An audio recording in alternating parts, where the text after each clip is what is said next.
السلام عليكم ورحمة الله وبركاته. إن الحمد لله نحمده ونستعينه ونستغفره ونؤمن به ونتوكل عليه ونعوذ بالله من شرور أنفسنا ومن سيئات أعمالنا. من يهده الله فلا مضل له ومن يضلل فلا هادي له.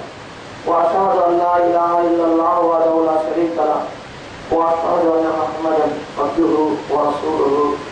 أما بعد. يا أيها الذين آمنوا اتقوا الله حق تقاته ولا تموتن إلا وأنتم مسلمون. கருணையை தன் மீது கடமையாக்கிக் கொண்ட எல்லாம் வல்ல ஏக இறைவனாகிய சர்வ வல்லமை படைத்த அல்லாஹ்வின் நல்லடியார்களே, கண்ணியமானவர்களே, சத்திய மார்க்கமாம் இஸ்லாத்தை ஏற்றுக்கொண்ட நன்மக்களே, சகோதரர்களே, சகோதரிகளே, இன்றைய தினத்தின் இந்த ஜும்மா உரையிலே அல்லாஹ்வுடைய வேதமான திருக்குர்ஆனின் போதனைகளாகவும் அல்லாஹ்வுடைய தூதர் நபிகள் நாயகம் ஸல்லல்லாஹு அலைஹி வஸல்லம் அவர்களின் உபதேசங்களாகவும் நாம் அறிந்து கொள்ள இருக்கின்ற செய்தி என்னவென்றால், அல்லாஹ்வுடைய பார்வையில் நம்மை எல்லாம் படைத்த ஏக இறைவனாகிய சர்வ வல்லமை படைத்த அல்லாஹ்வுடைய பார்வையில் மனிதர்கள் எப்படிப்பட்டவர்கள், அல்லாஹ்வுடைய பார்வையில் நாம் யார், நம்முடைய செயல்பாடுகள் அல்லாஹ்வுடைய பார்வையில் எப்படி இருக்க வேண்டும் என்பது குறித்தான செய்திகளை இன்றைய தினம் நாம் அறிந்து கொள்ள இருக்கின்றோம். அன்புலம் கொண்ட சகோதர சகோதரிகளே, பொதுவாக நாம் வாழக்கூடிய இந்த உலக வாழ்க்கையில் மற்றவர்களுடன் கலந்து வாழும் போது ஒவ்வொருவரை பற்றியும் ஒவ்வொருவருக்கு ஒரு மதிப்பீடு இருக்கும். இவர் இப்படிப்பட்டவர், இவர் இந்த மாதிரியான மனிதர், இவர் இப்படிப்பட்ட செயல்பாடு உடையவர் என்றெல்லாம் பரஸ்பரம் நமக்குள் ஒருவருக்கொருவர் ஒரு மதிப்பீடு இருக்கும். இந்த மதிப்பீடை பொறுத்துதான் நாம் அவர்களுடன் பழகக்கூடிய பழக்கம், அணுகுமுறை அனைத்தும் அமையும். நாம் ஒருவரை பற்றி எப்படி எண்ணுகின்றோமோ, ஒருவர் எப்படிப்பட்டவர் என்று நாம் ஒரு மதிப்பீடு வைத்திருக்கின்றோமோ, அந்த மதிப்பீடை அளவோடாக கொண்டுதான் அவருடனான நம்முடைய அனைத்து செயல்பாடுகளும் அமையும்.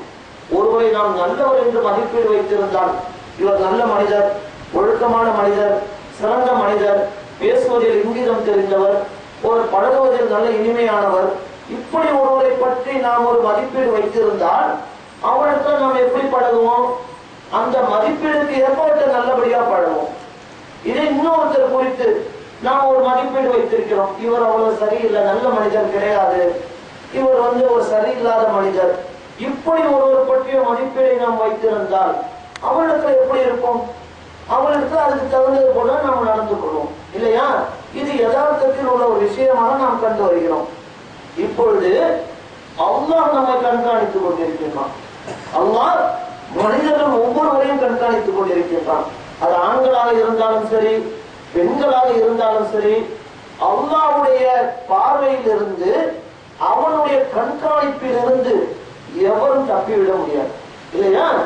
இப்ப அல்லாஹ்வுடைய பார்வையில நாம எப்படிப்பட்டவர்களாக இருக்கிறோம் நாம சிந்திச்சு பார்த்திருக்கோமா? இப்ப மற்றவர்களிடத்துல நாம் என்ன செய்வோம்? ஒருவரிடத்தில் நம்முடைய மதிப்பீடு நல்லபடியாக இருக்க வேண்டும் என்பதற்காக நாம் அவரிடத்தை நல்லவனாக காட்டிக்கொள்வோம், இல்லையா? ஒரு இடத்துல எப்படி இருப்போம்? நம்மளை நல்லவனாகத்தான் நாம் காட்டிக்கொள்ள முற்படுவோம். இப்ப அல்லாஹ்விடத்துல எப்படி? அல்லாஹ்விடத்துல நம்ம நல்லவனா இருக்கணுமா இல்லையா? இந்த உலக வாழ்க்கையை பொறுத்தவரையில் சக மனிதர்களின் மதிப்பீடு என்பது இந்த உலக வாழ்க்கையில் வேண்டுமானால் அதுல சில பயன்களை தரலாம். மற்றவங்க நம்மளை பத்தி எப்படி நினைக்கிறார்கள் என்பது இந்த உலக வாழ்க்கைக்கு வேண்டுமானால் சில நன்மைகளை தரலாம். ஆனா அல்லாஹ் நம்மை பற்றி என்ன மதிப்பீடு வைத்திருக்கிறான்? எல்லாம் ஒட்டுமொத்தமா பார்க்க மாட்டான், ஒவ்வொரு மனிதரையும் பார்ப்பான். ஒவ்வொரு ஆணாக இருந்தாலும் பெண்ணாக இருந்தாலும் எல்லாரையும் எல்லாம் கண்காணித்துக் கொண்டிருக்கின்றான். நம்முடைய செயல்பாடுகளை எழுதக்கூடிய மாணவர்கள் இல்லாமல் எந்த மனிதரும் கிடையாது. சிறியதோ பெரியதோ அனைத்தையும் பதிவு செய்யப்பட்டுக் கொண்டிருக்கிறது. நம்பிக்கை வைத்திருக்கிறோமா இல்லையா? எல்லாத்தையும் பதிவு செஞ்சிட்டு இருக்கிறாங்க. அப்ப அல்லாஹ் கண்காணித்துக் கொண்டிருக்கிறான், இல்லையா? அல்லாஹ்வுடைய நம்மை பற்றியும் அல்லாஹ் நம்மளை பற்றி எப்படி மதிப்பீடு வச்சிருக்கிறான்? இந்த மதிப்பீடு தான் மறுமையில நமக்கு ஒரு உயர்ந்த நிலையை பெற்றுத்தரும். அல்லாஹ் நம்ம பத்தி திருப்தி அடையணும். அல்லாஹ்வை கொண்டு நாம திருப்தி கொண்டோம், நம்மை குறித்து அல்லாஹ் திருப்தி கொண்டானா எப்ப தெரியும்? மறுமையில தான் தெரியும். விசாரணை நாளின் போதுதான் தெரியும் நம்மை பற்றி அல்லாஹ் என்ன வச்சிருக்கிறான் மதிப்பீடு, நாம இதை எப்படி நடந்து கொள்ள வேண்டும். இந்த அல்லாஹ் நம்மை குறித்து உள்ள விஷயம்னா சொர்க்கத்துல நம்முடைய இடத்தை தீர்மானிக்கும்.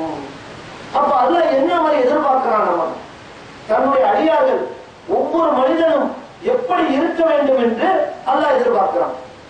ஒரு வித்தியாசம் புரிந்து கொள்ள வேண்டும். சக மனிதர்களை பொறுத்த வரையில் இப்ப நாம இருக்கிறோம் அப்படின்னா என்னை பற்றி உங்களுக்கு ஒரு நல்ல மதிப்பீடு இருந்தால்தான் நான் உரை நிகழ்த்துகிறேன், நீங்கள் கேட்கிறீர்கள். இப்ப என்னை பற்றி ஒரு நல்ல மதிப்பீடு இருந்தாலும் என்னை நீங்க ஏற்றி நீங்க உரை நிகழ்த்த விடுவீங்க. என்னை பற்றி ஒரு நல்ல மதிப்பீடு இல்லைன்னு வைத்துக் கொள்ளுங்கள், பயன் பண்ண விடுவீங்களா? விட மாட்டீங்க இல்லையா? இதான் எதார்த்தம். அப்ப நீ என்னை பற்றி எப்படி மதிப்பு போடுவீங்க? வெளிப்படையா உள்ளதை வச்சுதான் மதிப்பு போட முடியும். உள்ளத்தை பார்க்க முடியுமா? அல்லாஹ் என்ன செய்வான்? உள்ளத்தை பார்ப்பான். ஒவ்வொருடைய உள்ளம் இருக்குல்ல, நீங்க என்ன நினைக்கிறீங்க?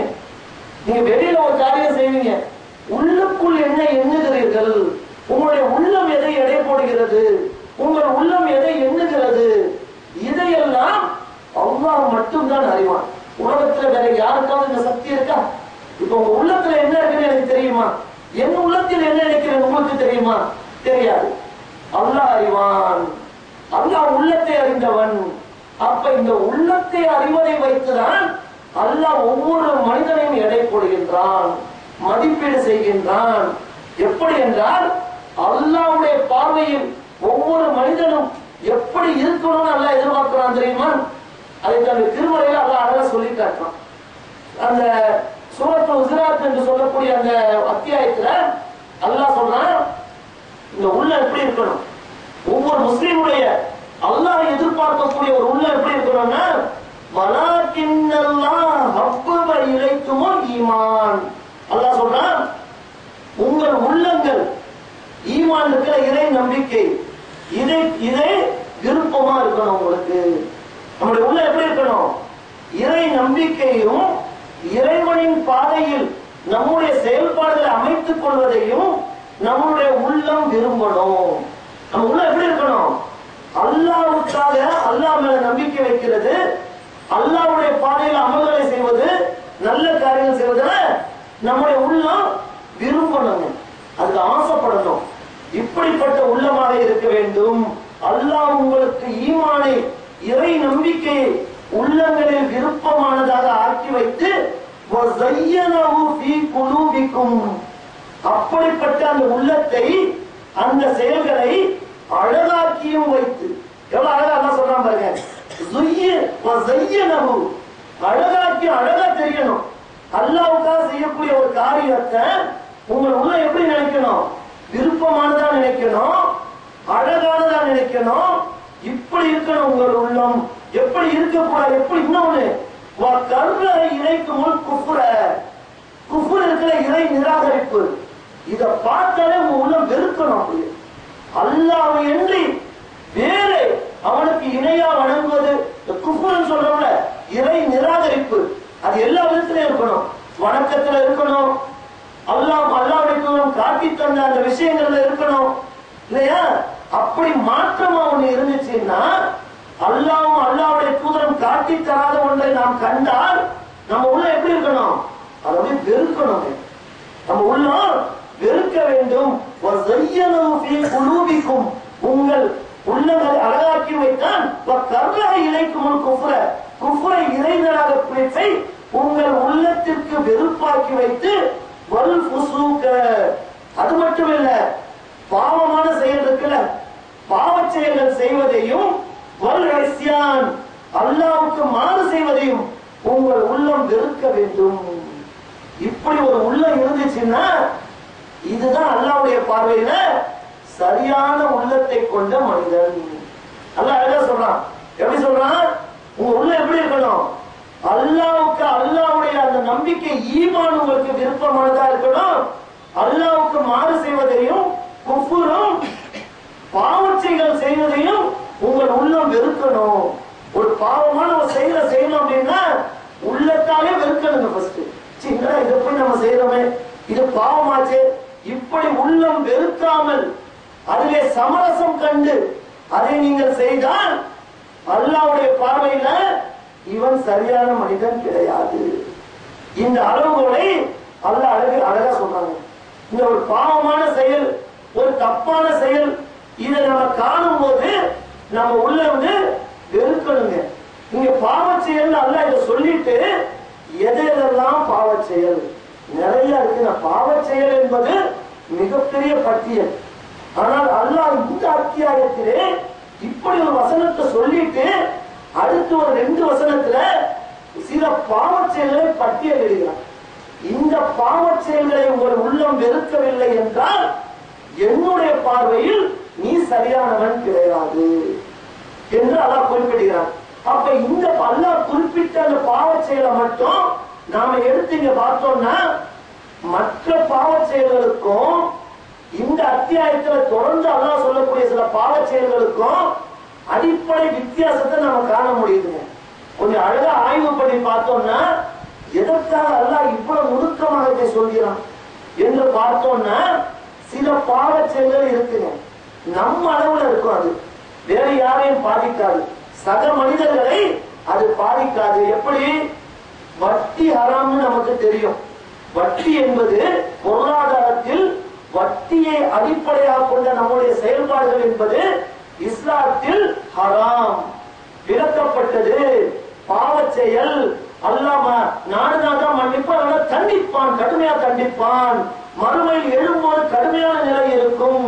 இதெல்லாம் தெரியுதா இல்லையா? அப்ப இந்த வட்டி என்பது நமக்குள்ள ஒரு பாவ செயல், அடுத்தவங்க பெருசா பாதிக்கப்பட மாட்டாங்க இல்லையா? இந்த வட்டி என்பது அடுத்தது என்ன? ஹராமான உணவு இருக்குல்ல, சில உணவுகள் ஹராமான உணவு இருக்கு, இதை சாப்பிட்டா பாவம். இப்ப நமக்கு நம்ம அளவில் உள்ள பாவம், இது அடுத்தவங்களை பாதிக்காது. அடுத்ததாக விதத்தான காரியங்கள், அல்லாஹ்வுடைய தூதர் காட்டி தராத ஒரு விஷயத்தை நாம செஞ்சோம்னா நம்ம அளவுலதான் அது பாதிக்கும், நம்ம தான் அது பாவத்தால் ஆகுவோம். அதே போல இது போன்ற விஷயங்களை எடுத்துக்கொள்ளலாம், நம்ம அளவில் உள்ள பாவங்கள். ஆனா அல்லாஹ் இந்த அத்தியாயத்தில் இந்த வசனங்களை சொல்லித்தர பாவங்கள் எல்லாம் பார்த்தா நாம இதை செய்வதால் சக மனிதனின் உரிமை பாதிக்கப்படுகிறது. கவனிக்கணும், இஸ்லாம் அழகா சொல்லுது. சக மனிதர்கள் இருக்காங்க, அவங்களுடைய உரிமையை நாம பாதுகாக்கணுங்க. ஒவ்வொருடைய உரிமையை நாம் பாதுகாக்க வேண்டும். அவர்கள் உரிமையை பறிக்கக்கூடிய ஒரு பாவ செயலை நாம் செய்துவிடக் கூடாது. அப்படிப்பட்ட சில பாவங்களை தான் அல்லாஹ் இங்கே அழகாக பட்டியலிட்டு காட்டுகிறான். அடுத்தவர்கள் விஷயத்தில் தேவையில்லாமல் நீ மூக்கை நுழைக்காதே. அடுத்தவர்கள் உரிமையில் உன் கை எவ்வளவு எட்டுள்ள ஒரு அளவுகோல் இருக்கு, அதை நீட்டி நீ தொடாதே. தொட்ட என்றால் அல்லாஹ்வுடைய பார்வையில் நீ சரியான மனிதன் கிடையாது. இது நம்ம அளவுள்ள விஷயம் இல்ல, சக மனிதர்களின் உரிமைகளை பாதிக்கக்கூடிய விஷயம். அப்படி அப்படி எதெல்லாம் அல்லாஹ் அப்படி சொல்றான்? அழகா முதல் விஷயம் சொல்றான், அற்புதமான விஷயம், அழகாக மன ரீதியா இன்றைக்கு தேவையான ஒரு படிப்பதற்கு கேட்பதற்கு சின்ன விஷயம் என்று நாம் நினைத்தால் ரொம்ப அற்புதம் அல்லாஹ் சொல்லி காட்டான். யா அய்யுஹல்லதீன ஆமனூ, நம்பிக்கை கொண்டேன் மக்களே, அஜிதலிபு கஸீரம் மினல் வத்னி, மற்றவர்களை பற்றி தவறான எண்ணங்களை முதலில் கொள்ளாதீர்கள். சக மனிதர்கள் இருக்காங்கல்ல, இவங்களை பத்தி முதல்ல தப்பான எண்ணத்தை வளர்த்துக்காதீங்க. நல்ல எண்ணங்கள் அவங்கள்ட்ட ஒரு தவறு இருக்கும். மனிதர்கள் அனைவரும் தவறினை பொருளாகத்தான் இருக்கிறார்கள் இல்லையா? தவறுகளில் உள்ளவன் தான் மனிதன். எந்த மனிதனை ஒரு 100% சரியானவன்னு சொல்ல முடியும்? குறைபாடுகள் உள்ளவன் தான் மனிதன். ஆணாக இருந்தாலும் பெண்ணாக இருந்தாலும் குறைகள் இருக்கும். அடுத்தவன் என்ன செய்யணும்? அவனை பற்றி நீ நினைக்கும் போது நல்ல எண்ணங்களை நீ ஏற்படுத்திக் கொள்ள வேண்டும். யூகம் செய்யாதே. அடுத்தவர்களை பற்றி இப்படி இருக்குமோ, அவன் இப்படி இருப்பானோ, இதை செஞ்சிருப்பானோ, அதை செஞ்சிருப்பானோ, யூகங்களை வளர்த்துக் கொள்ளாதே. ரொம்ப மனரீதியான ஒரு விஷயம் இது. இதுல நம்ம தேர்ச்சி பெற்றுட்டோம்னா உண்மையிலே மற்ற மனிதர்களின் உரிமைகளில் நாம தான் முதல்ல நிற்போம். மனித உரிமைன்னு பேசுறாங்கல்ல, மனித உரிமை தான் பேசுவாங்க. அதெல்லாம் இஸ்லாம் சொல்லிக்காது. எது மனித உரிமை? அடுத்தவனுடைய எதிர நீ எப்படி தலையிடணும்? எந்த அளவுக்கு உனக்கு அது உரிமை இருக்கு என்பதை அல்லாஹ் அந்த உள்ளங்களை வைத்து சொல்லி காட்டான். உள்ளதான் எப்படிப்பட்ட உள்ளங்கள் அதெல்லாம் சொல்லி காட்டான். யூகங்களில் தவறான எண்ணங்கள் கொள்வதை பெரும்பாலானவற்றை விட்டு விலகிக் கொள்ளுங்கள். என்ன போய் விட்டுறாது? ஒரு மனிதனை பற்றி தவறான எண்ணம் கொண்டால் அது எதுக்கு அடிகோடும்? சந்தேகத்துக்கு அடிகோடும். பார்க்கிறோமா இல்லையா?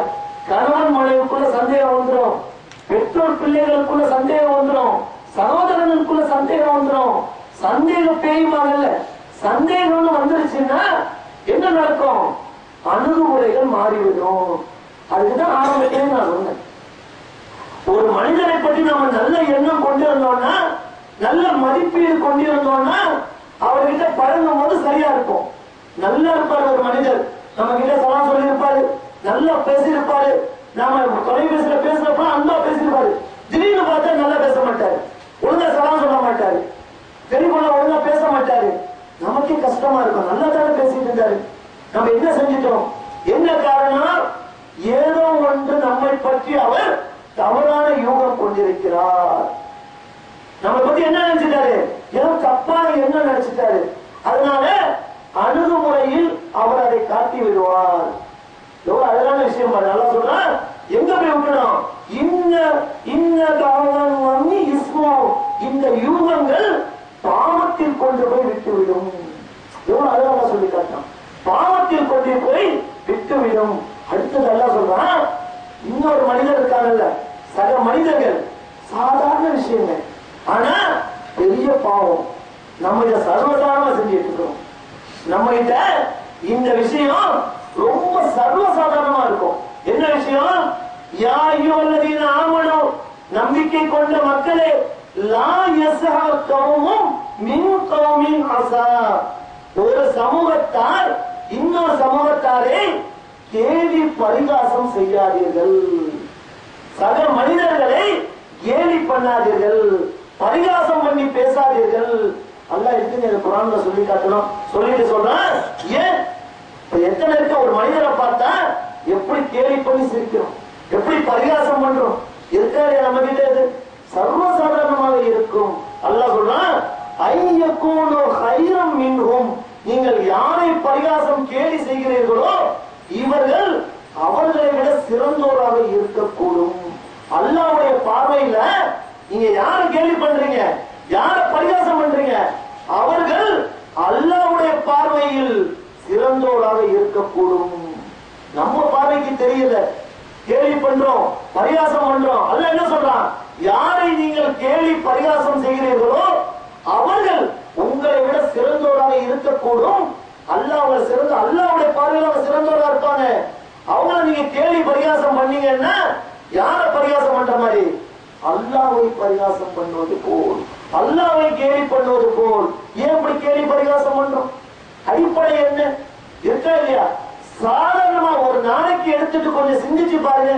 ஒரு நாளைக்கு நாம் செய்யக்கூடிய செயல்பாடுகளை இரவு நேரத்தில் சற்றே சிந்தித்து பாருங்க. நம்ம என்னெல்லாம் பேசணும், என்னெல்லாம் செஞ்சோம் பாத்தீங்கன்னா அதுல மற்றவர்களை கேலி பண்ணது பரிகாசம் பண்ணது இல்லாம இருக்காங்க. விளையாட்டுக்காக செய்ததுன்னு சொல்லுவோம், சீரியஸா நடந்ததும் இருக்கும், சண்டைகள் வரும். ஏன் பரிகாசம் பண்றோம்? அடிப்படை என்ன என்றால், கேலி பண்ணுவதற்கும் பரிகாசம் பண்ணுவதற்கும் அடிப்படை குறைகள் தாங்க. அந்த குறைகளை சுட்டி காட்டி தான் பண்ணுவாங்க. ஒரு மனிதனுக்குள்ள ஒரு குறை இருக்கும், ஏதோ ஒரு குறை இருக்கும், அதை சுட்டி காட்டி தான் கேலி பண்ணுவாங்க, பரிகாசம் பண்ணுவாங்க. அப்ப அந்த குறை தன்னிடத்துல இல்லாதவங்க தான் பரிகாசம் பண்ணுவாங்க. ஒரு மனிதர் இருக்கிறாரு, உடல்ல ஏதோ ஒரு ஊனம், அவர் உடல்ல ஒரு ஊனம் இருக்கு, ஏதோ ஒரு வகையில ஒரு குறைபாடு உள்ளதா இருக்காரு. மற்றவங்க என்ன செய்யறாங்க? அதை குத்தி காட்டி கேலி பேசுறாங்களா இல்லையா? ஏதோ ஒண்ணு அதுக்கு ஒரு பட்ட பேர் வச்சு பேசுறாங்களா இல்லையா? கண் பார்வை இல்லாதவன கண் பார்வை இல்லாத சொல்லுவாங்க. என்ன சொல்லுவாங்க? குருடம்பாங்க, நொண்டியுமாங்க. அப்ப என்ன பண்ணாங்க? ஏழைகளை, ஒருத்தர் பணக்காரரா இருக்கலாம், ஏழையா இருக்கலாம், ஏழைகளை பரிகாசம் பண்ணுவர்கள் எவ்வளவு பேர் இருக்கிறாங்க? ஏழ்மையை பரிகாசம் பண்ணுபவர்கள் இருக்கா இல்லையா? அப்ப குறைகள் இருக்கும் போதுதான் அந்த பரிகாசம் வருகிறது. ஒரு மனிதனிடத்தில் நிறை குறை என்பது அவனுடைய தவறா? அது அல்லாஹ் தருதுனது. ஒரு மனிதர் பணக்காரரா இருக்காருன்னா அது அவர்னால கிடையாது, அல்லாஹ் அவருக்கு பரக்கத் செய்திருக்கிறான். அவரை காரணம் அதுக்கு தன்னை தனக்கு அல்லாஹ் பொருளாதாரம் தந்திருக்கிறான் என்பதற்காக பொருளாதாரம் தராதவனை பார்த்து கேலியும் பரியாசமும் பண்ணினால் இது யார பண்ற மாதிரி? அல்லாஹ்வை பண்ணுவது போல். ஒரு மனிதன் உடல் ஊனத்தோட இருக்கிறாரு, ஒரு காலையே தாங்கி தாங்கி நடக்கிறாருன்னா நொண்டி வராம பாரு அப்படின்னு இல்லையா? இப்ப அவர் காலை இப்படி ஆனதுக்கு அவர் காரணமா? அல்லாஹ் குறையை தந்து விட்டான். அப்ப யோசிச்சு பாருங்க, இது ஒரு நல்ல மனித பண்புக்கு ஏற்ற விஷயமா? ஒரு நல்ல அதுவும் இப்போது உள்ள நாகரிகமான காலகட்டத்தில் மனித உரிமைகளை பற்றி பேசக்கூடிய காலகட்டத்தில் இப்படி ஒரு மனிதனின் குறைகளை சுட்டிக்காட்டி கேலியும் பரிகாசமும் செய்தால் அப்ப என்ன காரணம்? அந்த குறை இப்ப 2 பேர் உடல் ஊனம், ஒருத்தர் நம்ம சொல்ற காது சரியில்லை, அந்த பேர் சொல்லி சொல்லும் போது காது சரியா உள்ளவங்க அப்படி சொல்லுவாங்க, இவருக்கும் காது சரி. உதாரணத்துல சொல்றேன், அப்படி உள்ளவர்கள் மன வருத்தப்படாங்க. நான் சுட்டி காட்டி சொல்லல, நான் ஒரு உதாரணம் தெரிஞ்சுக்கணும்னு சொல்றேன். இப்ப அதே மாதிரி இன்னொரு குறை, ஒருத்தட்ட உள்ள குறை என்கிட்டே இருந்தா நான் அந்த குறைய சொல்லுவேன்னா சொல்ல மாட்டேன். இப்ப நானும் ஏழை, இன்னொருத்தர் ஏழை, அவன் நான் பரிகாசம் பண்ணுவேன்னா பண்ண மாட்டேன். அப்ப அந்த குறையை அல்லாஹ் எனக்கு வைத்திருக்கிறான், உங்களை சிறந்தோராக வைத்திருக்கிறான். அப்ப குறை இருந்துச்சுன்னா அது நான் காரணமா?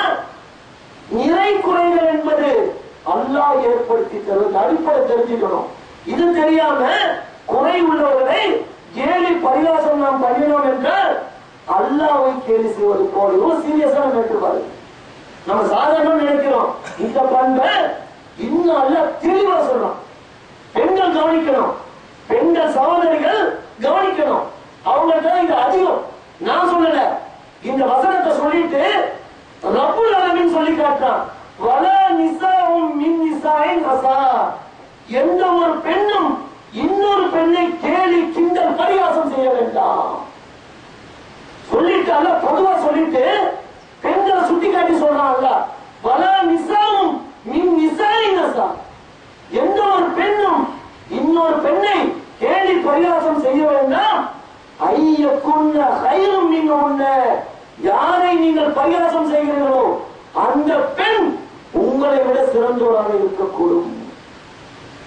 அல்லாஹ்வுடைய பார்வையில் அந்த பெண் சிறந்த பெண்ணா இருக்கலாம். அல்லாஹ் எந்த பார்வை பார்ப்பான்? அல்லாஹ்விடத்தில் சிறந்தவர்கள் யார்? உங்களில் இறையச்சமுடையவர் எவரோ அவர்தான் அல்லாஹ்விடத்தில் சிறந்தவர்.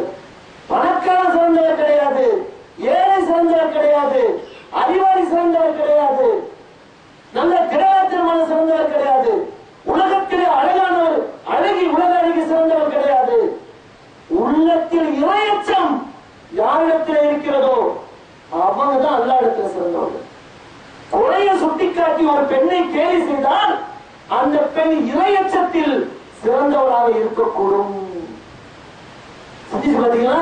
அப்ப பெண்கள் இன்னொரு பெண்ணை, பெண்கள் என்ற பழக்கம் அதிகமா இருக்கிறதாலதான் அல்லாஹ் குறிப்பிட்டு சொல்லி காட்டான். நான் சொல்லல, ஏன் கோபப்படக்கூடாது, நீ எடுத்து பாருங்க வசனத்தை. அல்லாஹ் குறிப்பிட்டு சொன்னான், வலா நிசாஉம் மின் நிசாஇன் அஸா. பெண்கள் இன்னொரு பெண்ணை கேலி பண்ணாதீர்கள். அப்ப பெண்களை இன்னொரு பெண்கள் குறைபாடுகளை சுட்டிக்காட்டி கேலி பண்ணுவது என்பது அல்லாஹ்வை கேலி பண்ணுவது போல். நாம இதை ரொம்ப கவனமா பார்க்கணும். சில பெண்களை பார்க்கலாங்க, இன்னொரு பெண்ணை கேலி பண்ணியே அழ வைத்து விடுவார்கள். சர்வசாதாரணமா பார்க்கலாம். ஒரு விழாக்கள்ல வீட்டுல நடக்கக்கூடிய ஒரு இதுல ஒரு பெண்கள் கூடினாங்கன்னா யாராவது ஒரு பெண்ணை பிடித்துக் கொண்டு அந்த குறைகளை சுட்டிக்காட்டி இவர்கள் சந்தோஷமாக சிரித்து பேசுவதற்கு அந்த பெண்ணை இலக்காக்கி விடுவார்கள். அந்த பெண்ணை அழக்கூடிய நிலைக்கெல்லாம் போயிடும். எந்த அளவுக்குன்னா கேலி பரிகாசம் தாங்க முடியாமல் தற்கொலை அளவுக்கு போன பெண்கள் எல்லாம் உண்டு. பள்ளிகளில் கல்லூரிகளில் மற்ற சக மாணவர்கள் செய்த கேலியும் கிண்டலையும் பரிகாசத்தையும் தாங்க முடியாமல் தற்கொலை செய்து கொண்ட பெண்கள் எல்லாம் உண்டு. யார் காரணம்? அதான் நல்லா சொல்லி காட்டுறான், மற்ற பெண்களை நீங்கள் கேலி செய்யாதீர்கள், கிண்டல் பண்ணாதீர்கள். எந்த அளவுக்குன்னா அவர்கள் அல்லாஹ்விடத்திலே சிறந்தவர்களா இருக்கக்கூடும். அழகான ஒரு சம்பவத்தை பார்க்கலாம்.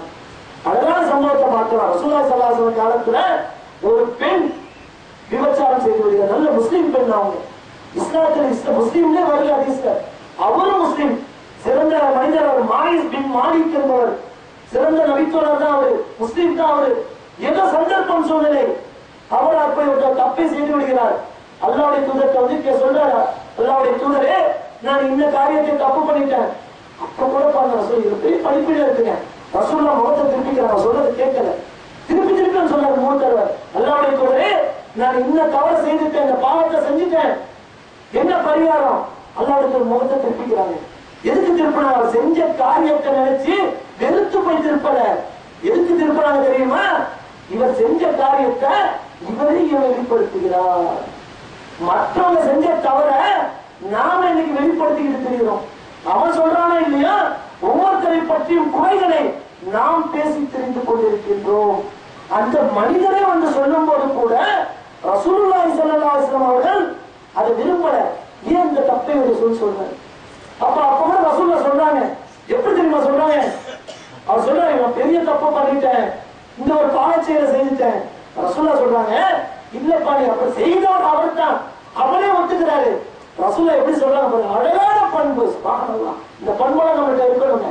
ரசூலுல்லா சொல்றாங்க, அப்படிலாம் நீ செஞ்சிருக்க மாட்டப்பா, ஏதோ சும்மா அந்த பெண்ணை நீ கட்டி அணைத்திருக்கலாம், முத்தமிட்டிருக்கலாம், அவ்வளவுதான் இருக்கும் அப்படிங்கிறாங்க. இந்த தவறை அல்லாஹ்விடத்துல இருந்து இது பண்ண பாக்குறாங்க. அல்லாஹ் அறிந்தவன். அப்ப சொல்றாங்க, இல்ல நீ சும்மா சின்னதா செஞ்சிருக்கலாம், இல்ல நீ பெருசா செஞ்சிருக்க மாட்டேன். திருப்பி சொல்றாரு, இல்ல பெரிய தப்பதான் நான் செஞ்சு விட்டு. எதுக்கு கேட்கிறான்னா, இந்த பெரும் பெரிய பாவச் செயல் அல்லாஹ் நாடினால் தான் மன்னிப்பான். விபச்சாரம் என்பது மிகப்பெரிய பாவச் செயல், கவனத்தில் வைத்துக் கொள்ளுங்கள். மிகப்பெரிய பாவச் செயல் அல்ல. ஏன்னா இஸ்லாமிய அரசாங்கம் இருந்தால் தண்டனை கடுமையானது. கல்லால் எரிந்து கொள்வார்கள், கல்லால் அடித்துக் கொள்வார்கள் திருமணமானவர்களாக இருந்தால். அவ்வளவு கடுமையான தண்டனை அது. அப்ப என்ன செயல் கடுமையானது. அவர் என்ன கேட்கிறாரு? இந்த உலகத்திலேயே அதற்கு நான் பரிகாரம் தேட நாடுகிறேன். அவர் திருப்பி திருப்பி சொல்லுவாங்க, அவருக்கு தண்டனை நிறைவேற்றுங்கள் என்று சொல்கிறார்கள். கல்லால் அடித்தவர் மரணிக்கிறார். அதுக்கு ஈடுபட்ட அந்த பெண் வராங்க, அவங்க சொல்றாங்க, இதற்கு நான் பரிகாரம் தாருகிறேன், அல்லாஹ்வுடைய தூதரே எனக்கும் தண்டனை கொடுங்க, மறுமையில போய் வேதனை அனுபவிக்க நான் தயாராக இல்லை. அல்லாஹ் என்னை மன்னிப்பு கேட்கிறாங்க, மன்னிக்க அல்லாஹ்வுடைய மன்னிப்பை வேண்டுகிறார்கள்.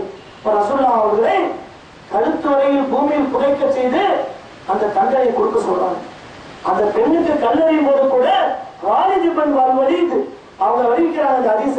அந்த பெண்ணுக்கு நான் கல்லை எறியும் போது அவர் திட்டாரு அந்த பெண்ணை, ஏன் இப்படி பண்ணிட்டு ரொம்ப ஏளனமா பேசுகிறார். இதை கேட்டு ரசூலுல்லாஹ் சொல்றாங்க, பேசாதீர்கள், அந்த பெண்ணை பேசாதீர்கள். அந்த பெண் அழகான முறையில் அல்லாஹ்விடத்திலே பாவ மன்னிப்பை தேடிக்கொண்டாள். அவள் தேடிக்கொண்ட அந்த மன்னிப்பு உங்கள் மதீனத்து அன்சாரிகளில் 70 பேருக்கு அந்த மன்னிப்பை பங்கிடலாம். பல்லடத்தில் அந்த பெண் உயர்ந்தவளாக இருக்கிறார். ஏன்? மற்றவங்க பார்வையில் அவர் ரொம்ப கீழானவளா தெரிகிறார். காலித் பின் வலீத் பார்வையில் அவர் கீழானவளா தெரிகிறார். ரசூலுல்லாஹ் தன் வாயால சொல்றாங்க, அழகான முறையில் பாவ மன்னிப்பை அவர் தேடிக்கொள்கிறார்.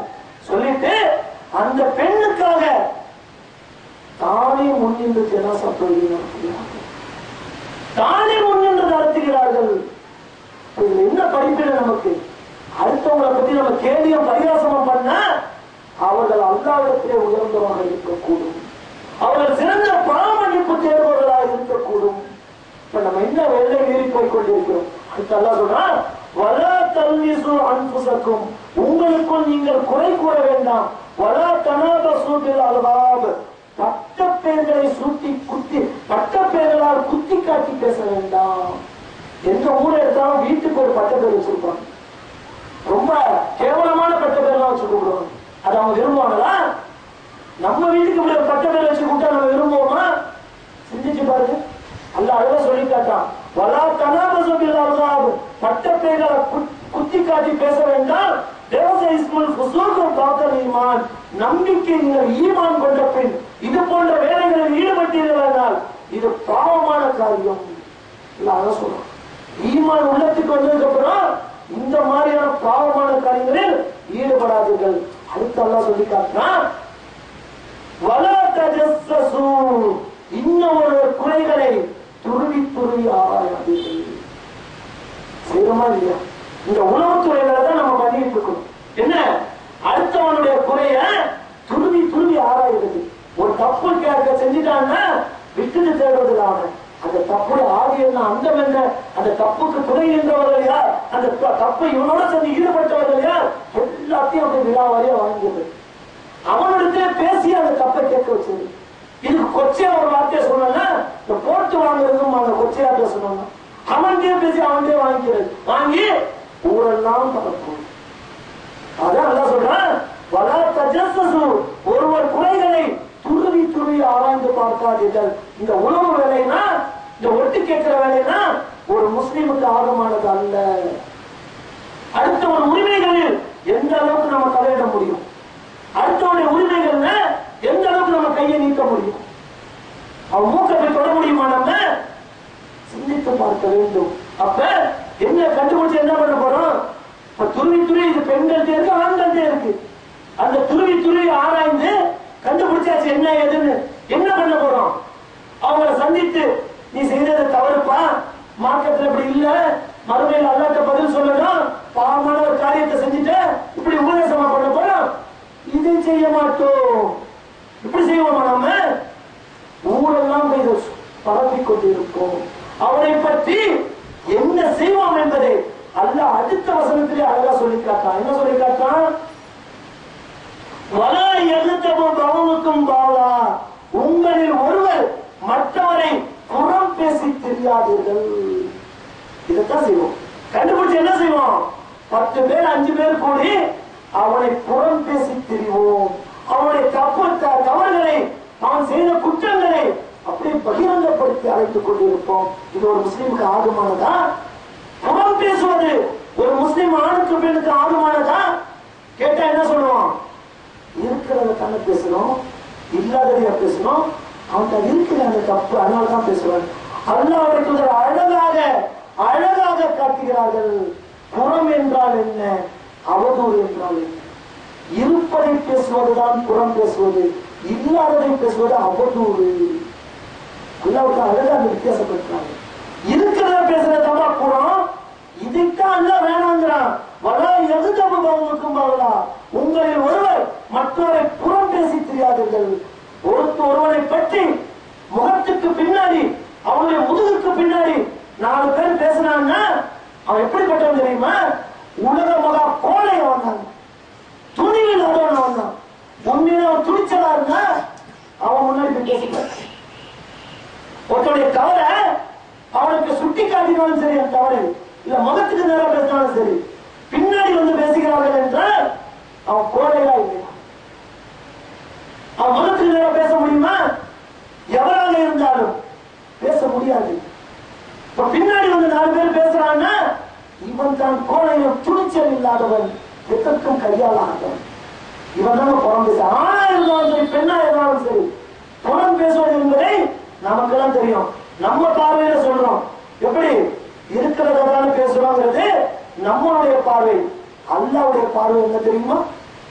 புறம் பேசினா 4 பேரோ 2 பேரோ கூடி அங்கே இல்லாத நபர் குறித்து அவர் குறைகளை, நல்லதை பேச மாட்டாங்க, குறைகளை பேசினால், அவன் செய்த குற்றங்களை பேசினால் அல்லாஹ்வுடைய வியூ என்ன தெரியுமா? அல்லாஹ்வுடைய பார்வை என்ன தெரியுமா? நமக்கெல்லாம் தெரியும். என்ன சொல்றாங்க? ஐயோ ஹிப்பு அஹதுக்கும் ஐயாக்குல லஹ்ம, இறந்த உனது சகோதரனின் இறைச்சி உண்பது போல், மௌத்தாகி கிடக்கிற உன்னுடைய சகோதரனின் மாமிசத்தை உண்பது போல் சொல்லிட்டு அல்லாஹ் சொல்றான். இதை நீங்கள் வெறுப்பீர்கள் தானே, இதை சாப்பிட விரும்புறியா? அல்லா கேட்கிறான், அகி மைத்தா, மௌத்தாகி கிடக்கிறான் அந்த லாம இறைச்சியை உண்பதை நீ விரும்புறியா? விருப்பதானே. அல்லாஹ்வுடைய பார்வை எப்படி? 4 பேர் கூடி புறம் பேசினா நாம நினைச்சிட்டு இருக்கிறோம், நாம கூடி பேசிட்டு இருக்கோம். மேலிருந்து அல்லாஹ் என்ன பார்க்கிறான்? அல்லாஹ்வுடைய வியூ என்ன தெரியுமா? அவன் அந்த சகோதரனை நடுவுல போட்டு, அவன் மையத்தை போட்டு, அவன் 4 பேரும் பிச்சு பிச்சு தின்னு சாப்பிட்டு. நம்ம பார்வைக்கு எப்படி இருக்கு? பேசிட்டு இருக்கோம், நினைச்சிட்டு இருக்கோம். அல்லாஹ் எப்படி பார்த்துட்டு இருக்கான்? இதை அல்லாஹ் தான் சொல்லி காட்டுறான். அல்லாஹ் எப்படி பார்த்துட்டு இருக்கான்? பாவிகள், அவன் சகோதரன் இறைச்ச அவனே மௌத்தாகி நடக்கிறான், அவன்கிட்ட இப்படி பிச்சு பிச்சு சாப்பிட்டு இருக்கு. அல்லாஹ்வுடைய பார்வை எப்படி இருக்கு பாருங்க. புறம் பேசுவது என்பது அல்லாஹ்வுடைய பாதையில் இறந்த கரியுத்துமோ, அதை வெறுப்பீர்கள் தானே, அல்லாஹ் அழகா சொல்லி காட்டுறான். அப்ப எதை சாப்பிடணும் எதை சாப்பிடக்கூடாது நமக்கு அறிவு இருக்கா இல்லையா? ஹலால் ஹராம் உணவுல அறிவு இருக்கா இல்லையாங்க? துர்நாற்றம் வீசும் சாப்பிடக்கூடாத மனித இறைச்சியை நரமாமிசத்தை சாப்பிடுவோமா? சாப்பிடக்கூடாது தெரியுதுல, சாப்பிடக்கூடாது அறிவு சொல்லதா இல்லையா? எது சாப்பிடுது?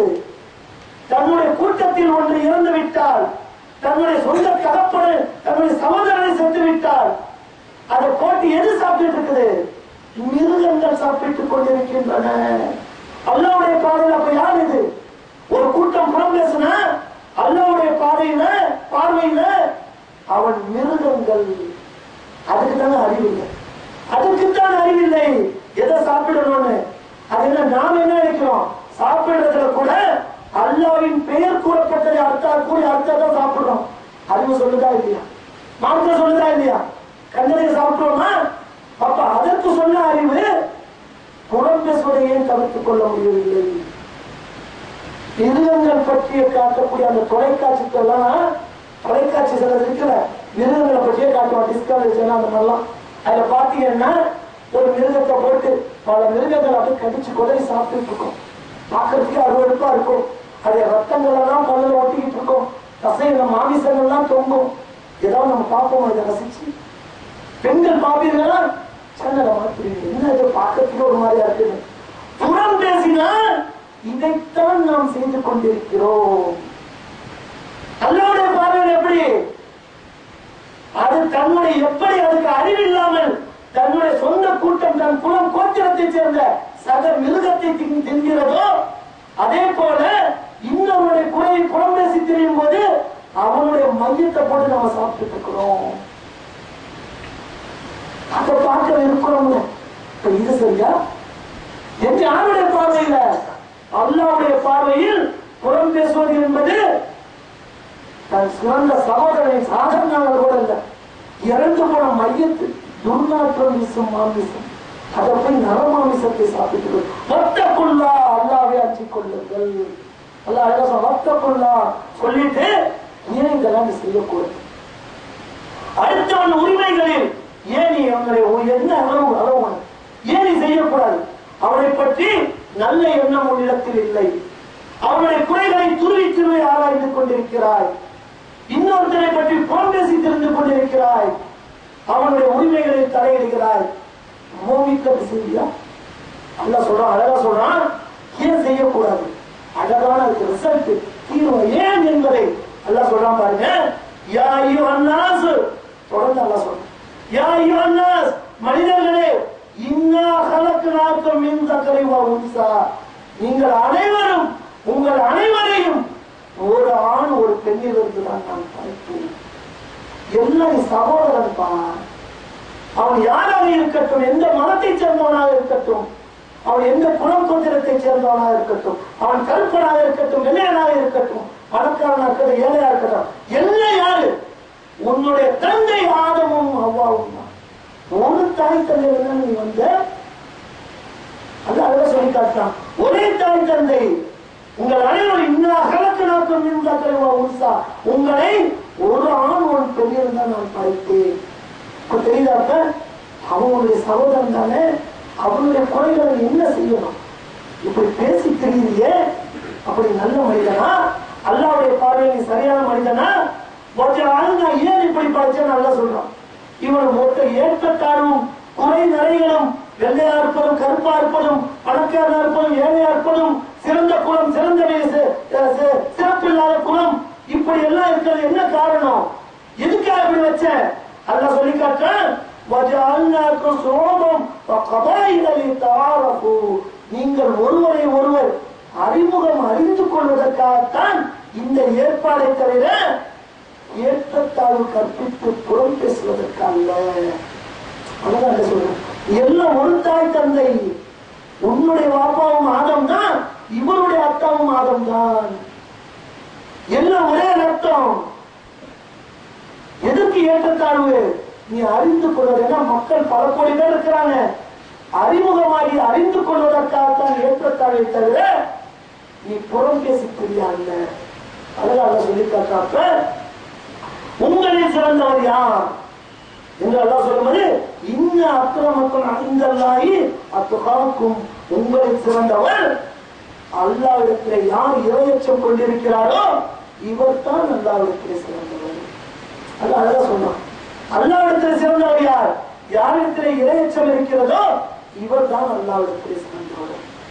அழகா அந்த தொடர்ந்து வர இந்த 6 வசனத்துல அல்லாஹ் அழகா எடுத்துட்டான். மனித உரிமை தான் இருக்கும். அடுத்த விஷயத்துல நீ எப்படி நடந்து கொள்ள வேண்டும். இந்த தவறுதெல்லாம் ஆணாயினும் பெண்ணாயினும் நம்ம கிட்ட இருக்காது. இப்ப அல்லாஹ்வுடைய மற்றவங்க பார்வையில நம்முடைய பார்வையில நாம சிறந்த மனிதன் நினைச்சிட்டு இருக்கிறோம். அல்லாஹ்வுடைய பார்வையில இந்த தவறுகள் எல்லாம் இருந்தால் சக சகோதரனின் மையத்தை சாப்பிடுகின்ற மிருகத்திலும் கேவலமானோம்னா அல்லாஹ்வுடைய பார்வையில நாம எல்லாம் சிந்திச்சு பார்க்கணும். இந்த தவறுகளை விட்டு விலகிய மக்களாக நாம் அனைவரும் இருக்க சின்ன விஷயம் நினைக்கிறோம்.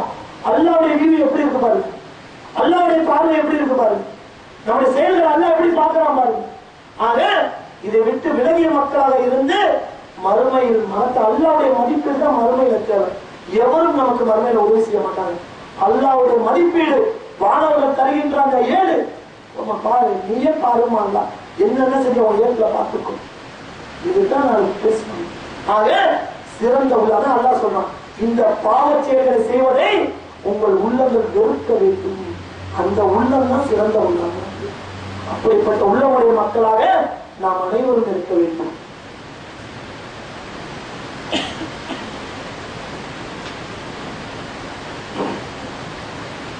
அல்ஹம்துலில்லாஹ் ஸலாத்து வஸ்ஸலாமு அலா ரசூலினா முஹம்மது வ அலா ஆலிஹி வஸஹ்பிஹி வஸல்லம். அன்புள்ளவர்களே, இந்த முஸ்லிம்கள் என்று சொல்லிக் கொள்வோம். இப்ப நாமெல்லாம் முஸ்லிம்னு சொல்லிக்கிறோம் இல்லையா? முஸ்லிம்னு சொல்லிக்கிறோம், இஸ்லாத்துல இருக்கோம் சொல்லிக்கிறோம்ல, நம்ம தான் சொல்லிக் கொள்ளலாம். அல்லாஹ் எப்படி நமக்கு சொல்றான்னா அப்படி எதுக்கு அதுக்கு ஒரு அளவு அல்லாஹ் வைக்கிறான். அதே அத்தியாயத்துல அல்லாஹ் ஒரு அழகான ஒரு சம்பவத்தை சொல்லி காட்டுறான். அல்லாஹ்வுடைய ஸல்லல்லாஹு அலைஹி வஸல்லம் காலத்துல பலதரப்பட்ட மக்கள் இருந்தாங்க. எப்படிப்பட்ட மக்கள்? சிறந்த நபித்தோழர்கள் இருந்தாங்க. எப்படி அல்லாஹ் அவங்க சொல்றான், அவர்களை நான் புரிஞ்சிக் கொண்டேன், என்னை அவர்கள் புரிஞ்சிக் கொண்டார்கள். இப்படி சர்டிபிகேட் சான்றிதழ் தரப்பட்ட மக்கள். இன்னொரு மக்கள் நான் அவங்க யாரு? முனாஃபிக்குகள், நயவஞ்சகர்கள் ஒரு பக்கம். இன்னொரு தரப்புல நான் யாருன்னா ஆதரவுகள் என்று சொல்லக்கூடிய அந்த நாட்டுப்புறத்தாரர்கள் அவங்க இருந்தாங்க. இப்ப அவங்களை பொறுத்தவரையில் அல்லாஹ் எப்படி சொல்லி காட்டான், இந்த ஆதரவுகள் என்பவர்கள் நாங்கள் முஸ்லீம்னு சொல்லிக்கொள்வோம், நாங்களும் முஸ்லிம்கள் தான் இப்படி சொல்லிக் கொள்வார்கள் இல்லையா? அவங்க எப்படிப்பட்டவங்க அல்லாஹ் சொல்லி காட்டான். காலத்தில் ஆதாபு நாட்டுப்புறத்து அரபிகள் கூறுகின்றனர், ஆமன்னா. இப்ப நம்மளோட ஒப்பிட்டு பாருங்க இந்த விஷயத்தை. ஆமன்னா, நாங்கள் நம்பிக்கை கொண்டிருக்கிறோம் என்று கூறுகின்றனர். அவங்க என்ன சொல்றாங்க? நாங்களும் நம்பிக்கை கொண்டிருக்கிறோம், நாங்களும் இஸ்லாத்துல தான் இருக்கிறோம், முஸ்லிம்கள் தான் சொல்றாங்க. அல்லாஹ் அதை ஏற்றுக்கொண்டானா? அல்லாஹ் சொல்கிறான், குல் நபியே நீங்கள் கூறுங்கள், லம் துஅமினு, இவர்கள் நம்பிக்கை கொள்ளவில்லை. அவங்க சொல்லிட்டு இருந்தாங்க, நாங்களும் முஸ்லீம் தான், நாங்களும் இஸ்லாத்துல தான் இருக்கிறோம். அரபு பேரெல்லாம் வச்சிருந்தாங்க, எல்லாம் அரபு பேரை நம்ம வச்சுக்கிட்ட மாதிரி அவங்களும் வைத்திருந்தாங்க. இப்ப நம்மளும் வச்சிருக்கோமா இல்லையா? நம்ம முஸ்லீம்னு சொல்லி இருக்கிறோம். அல்லாஹ்வுடைய பார்வையில முஸ்லீமா? அல்லாஹ் சொல்றான், குல் நபியே நீங்கள் கூறுங்கள், லம் துஅமினு, அவர்கள் நம்பிக்கை கொள்ளவில்லை, வலாக்கின் கூலு அஸ்லம்னா, நாங்கள் அவங்க என்ன சொல்லிக்கிட்டோம், நாங்கள் இஸ்லாத்தை ஏற்றவர்களாக இருக்கிறோம் என்று அவர்கள் சொல்லிக் கொள்ளட்டும். வலமா காரணம் வலமா எதிர்களில் ஈமானு ஃபீ குலூபிக்கும், அவர்கள் உள்ளங்களில் ஈமான் நுழையவில்லை. சும்மா முஸ்லிம்னு சொல்லிக்கலாம், உள்ளத்துல ஈமான் நுழைஞ்சிருச்சான்னா இல்லை. அப்ப அவன் அல்ல என்ன சொல்றான், என்னுடைய பார்வையில் இவர்கள் முஸ்லிம்கள் அல்ல. இப்ப நம்ம பேர் வைத்திருந்தா முஸ்லிம்கள் சொல்லுங்க, சும்மா இந்திய கவர்மெண்ட் அரசாங்க ஏடுகள்ல வேணா முஸ்லீம்னு போட்டுக்கலாம், பள்ளி கல்லூரிகள்ல வேணா நம்ம முஸ்லீம்னு சொல்லி பேரை போட்டுருவான். அவன் சொல்லுவான் பேரை பார்த்து, அவன் ஒரு பேரையும் பார்த்து அப்துல்லா அப்துல் கதர் இதெல்லாம் பார்த்து நான் முஸ்லீம் தான். அல்லாஹ்வுடைய பார்வையில முஸ்லீமா? ஈமான் உள்ளத்தில் நுழையாதவரை அல்லாஹ்வுடைய பார்வையில முஸ்லிம்களாக இருக்க முடியாது. அல்லாஹ்தான் அல்லாஹ் சொல்லி காட்டான், காரணம் ஈமான் விசுவாசம் அவர்கள் உள்ளத்தில் புரியவில்லை. அல்லாஹ்வுக்கும் அவன் தூதருக்கும் இவர்கள் கட்டுப்பட்டு நடக்கவில்லை. இவர்கள் கட்டுப்பட்டு நடக்கவில்லை, ஈமான் உள்ளத்தில் நுழையவில்லை. அப்ப என்ன சொல்லிக்கலாம்? நம்ம பார்வையில முஸ்லீம்னு சொன்னா, அரசாங்க முஸ்லீம்னு சொன்னா, இந்த ஊர் மக்கள் முஸ்லீம்னு சொன்னா, அல்லாஹ்வுடைய வியூ என்ன? ஈமான் உள்ளத்தில் நுழையாத அல்லாஹ் சொல்றான். உங்கள் உள்ளங்கள் ஈமானை கொண்டு விருப்பமானவையா இருக்கணும், பாவச் செயல்களை கொண்டு வெறுக்கணும். இப்படி உள்ள யார்கள்? இவர்கள் தான் சிறந்த முஸ்லீம்கள் என்று அல்லாஹ்வுடைய திருமறையிலே அழகா சொல்லி காட்டான். இஸ்லாத்தை நம்ம இன்னும் அல்லாஹ் சொல்றான். அல்லாஹ் கூறிய முன்னூன அலைக்கான அஸ்லமோ, அவர்களை இஸ்லாத்தை ஏற்றதாக சொல்லிக் கொண்டதால் நபியே உமக்கு எதுவும் உபகாரம். எவ்வளவு அழகான வசனம் பாருங்க, எடுத்து பாருங்க. அழகா வைக்கிறான் அல்லாஹ். அவர்களை இஸ்லாத்தை ஏற்றதாக முன்னூன அலைக்கான அஸ்லமோ, அவர்களை இஸ்லாத்தை ஏற்றதாக சொல்லிக் கொண்டதால் உமக்கு ஏதோ உபகாரம் செய்து விட்டதாக இவர்கள் நினைத்துக் கொண்டிருக்கின்றனர். நாம இப்படிதான் நினைச்சிட்டு இருக்கிறோம். முஸ்லீம்ல இருக்கிறதால என்னமோ இஸ்லாத்துக்கு பெருமை நினைச்சிட்டு இருக்கோம். உலகத்தின் அந்த ஏடுகள்ல, அந்த பதிவேடுகள்ல ஒரு முஸ்லீம் எண்ணிக்கை நமக்கு அதிகம். பேரை கொண்டு அல்லாஹ்வுடைய பதிவேட்டுல என்ன இருக்கு? அல்லாஹ் சொல்ல, குல் நபியே நீங்கள் கூறுங்கள், லா தமுன்னு அலைஹி இஸ்லாமக்கும், நீங்கள் இஸ்லாத்தை ஏற்றதை நபியை சொல்றான். நாட்டுப்புறத்து அரபிகளே, நீங்கள் இஸ்லாத்தை ஏற்றதை எனக்கு செய்த உபகாரமாக நினைக்காதீர்கள். பலில்லாஹு யமுன்னு அலைக்கும் அன் ஆதாக்கும் லில் ஈமான், உங்கள் உள்ளத்தில் விசுவாசம் கொள்ள, ஈமான் கொள்ள நேரான வழியை அல்லாஹ் உங்களுக்கு, அல்லாஹ் தான் காட்டி தந்திருக்கிறான். அல்லாஹ் தான் உங்களுக்கு உபகாரம் செய்திருக்கிறான். நீங்க உள்ள இஸ்லாத்துக்கு உபகாரம் செய்யல. ஒரு முஸ்லிம் பேரை வைத்துக் கொண்டதால் உங்களால் இஸ்லாத்துக்கு எந்த நன்மையும் இல்லை. உங்கள் உள்ளங்களில் அல்லாஹ் ஈமானை ஏற்படுத்தி தந்தான்னா அல்லாஹ் உங்களுக்கு குறித்த பேர் உள்ளது. எவ்வளவு சிந்திக்க வேண்டிய வசனம் பாருங்க. அப்ப எப்படி வரணும்? உள்ளம், இந்த வல்பு இருக்க அல்லாஹ்வுடைய நம்பிக்கையில திளைக்கணுங்க. ஒரு வக்து துணைக்கு ஆசைப்படணும். ஒரு வக்து துணை கிடைக்குமா உள்ள ஆசைப்படணும். ஒரு லோகத்துல தவறுனா உள்ள பதறணும். ஒரு ஜமாத்து நிர்பந்தத்துல தவறுனா உள்ள நடுங்கணும். அல்லாஹ் 2 ரக்காத்து தொழுவ போறோம்னா ராத்திரில 3வது எழுந்து தஹஜ்ஜத் தொழுவ உள்ள ஆசைப்படணும். இதாங்க ஈமான். பாவ செயல பாத்தியா, பாவமான காரியத்தை பாத்தியா, செய்து வெறுக்கணுங்க. இது அல்லாஹ்வுக்கு மாற்றமானது. இதாங்க உள்ளம். இதான் அல்லாஹ் சொல்றான். இந்த உள்ளம் ஒன்று இருக்கா, அல்லாஹ்வுடைய பார்வையில இதாங்க ஈமான், இதான் உள்ளம். அப்ப அல்லாஹ் எதை நாம மதிப்பீடு போடுறோம்? வெளியில உள்ளதை வச்சு. அல்லாஹ் எங்க மதிப்பீடு போடுறோம் பாத்தீங்கன்னா, உள்ளத்தை பாக்குறான் அல்லாஹ். என்ன மாதிரி உள்ளம் ஒன்று இருக்கு. அப்ப அல்லாஹ்வுடைய பாதையில், அல்லாஹ்வுடைய அமல்களில் நாம அந்த செலவு பண்ற விஷயம் இருக்க, ஒரு 2 ரக்காத்து தொழுவங்க அருமையில வந்து நிற்கும். 27 நன்மை ஜமாத்தோட தொழுவங்க. கணக்கு போட்டு பாருங்க எங்க போய் நிக்குதுன்னு கணக்கு. அப்ப இதை விரும்பிச்சுன்னா உள்ளம், இது ஆணாயிரம் பெண்ணாயிரம், இது சிறந்த உள்ளம் சொல்லிட்டு ஓடி எல்லாம் குற்றாம் பாருங்க மண்டை. ஆனெல்லாம் சரியான வசனங்கள் ஒவ்வொரு தொழில் படிக்கும் போதும் நம்ம அப்படி பதறோம்.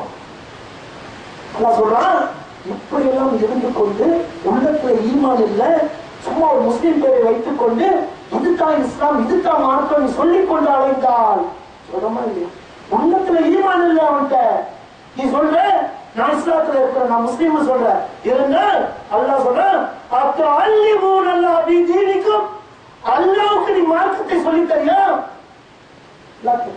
தீனை அல்லாஹ்வுக்கு நீ சொல்லி தரியா? அப்ப அல்லிமூன் அல்லாஹ் பி தீனிக்கும், அல்லாஹ் மார்க்கம் என்னன்னு அல்லாஹ்வுக்கு நீ சொல்லி தரியா? சொல்லிட்டு அல்லாஹ் சொன்னா, வல்லாஹு யஅலமு மா ஃபிஸ் ஸமாவாத்தி வ மா ஃபில் அர்தி, அல்லாஹ் அறிவான் வானங்களில் என்ன இருக்கிறது, பூமியில் என்ன இருக்கிறது. வல்லாஹு பிக்குல்லி ஷைஇன் அலீம், ஒவ்வொரு பொருளையும் அவன் அறிந்து வைத்திருக்கிறான். ஒண்ணுமே தெரியாத நீ மார்க்கத்தை அல்லாஹ்வுக்கு சொல்லித் தருகிறாயா? அப்படின்னு முடித்தாங்களா? நம்ம சிந்திச்சு பார்க்கணும். உள்ளத்துல ஈமான் இல்லாம முஸ்லீம் சொல்லிக் கொள்ள முடியுமா? அல்லாஹ்வுடைய பார்வையில் அவன் முஸ்லீமே அல்ல. அப்படி சொல்லிக் கொண்டால் அல்லாஹ் கேட்கிறான், மார்க்கத்தை நீ அல்லாஹ்வுக்கு சொல்லித் தரியா? எப்படி இருக்கணும்? உள்ளம் அப்படின்னு நல்ல விஷயங்கள்ல விருப்பமானதா இருக்கணும். தீமையான விஷயங்களை கண்டால் வெறுக்கக்கூடியதா இருக்கணும். இப்படிப்பட்ட உள்ளம் நம்மிடத்தில் அல்லாஹ் நம்ம கிட்ட உள்ளது இல்லை. அல்லாஹ் கொடுக்கணும். அல்லாஹ் எதை பார்த்து கொடுப்பான்? நம் செயல்பாடுகளை பார்த்து அந்த உள்ளத்தை ஆக்கி வைப்பான். அப்படிப்பட்ட செயல்பாடுகளை அமைத்துக் கொண்டால் இந்த உள்ளம் வெற்றி பெற்று விட்டது. சிறந்த முஸ்லிம் என்ற அல்லாஹ்வுடைய பார்வையில் நாம் இருக்க முடியும். அப்படிப்பட்ட நல்மக்களாக அல்லாஹ் ஆண்கள் பெண்களாக நம் அனைவரையும் மாற்றி அருள் புரிய வேண்டும் என்று பிரார்த்திப்போனாலே உரையை நிறைவு செய்கிறேன்.